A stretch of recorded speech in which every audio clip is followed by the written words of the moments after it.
Over the past week, Australians have been confronted with two deeply disturbing stories out of Western Australia and Victoria.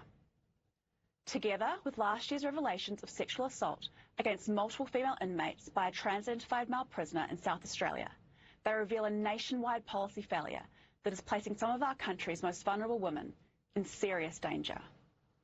And what's worse, it seems our governments are trying to cover it up.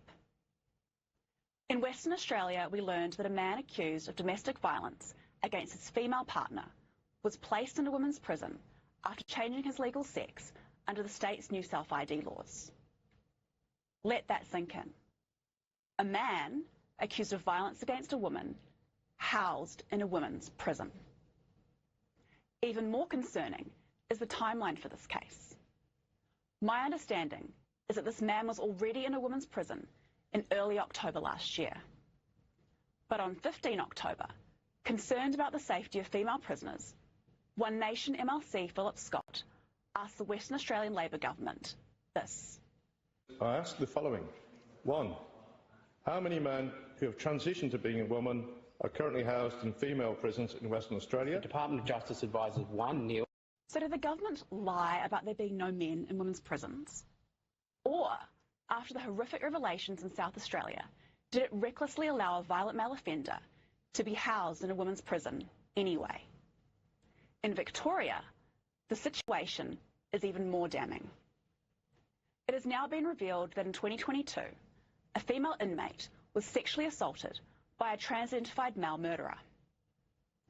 The Victorian Labor government knew about this assault for years, continued to allow male offenders in women's prisons despite repeated warnings, and then quietly paid the victim a secret, taxpayer-funded settlement.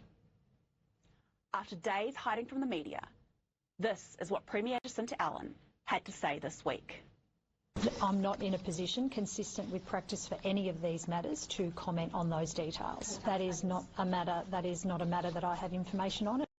As the Premier, she is literally the one person who is in a position to comment. And if taxpayers are footing the bill for this fiasco, they deserve answers. There has been no transparency, no accountability, and no meaningful policy change. With the exception of the Northern Territory, male offenders are still allowed to be housed in women's prisons across Australia. How many more warnings must be ignored, and how many more women must be harmed before governments finally put women's safety above ideology? Authorised by Pauline Hanson, 12 Baronia Road, Brisbane.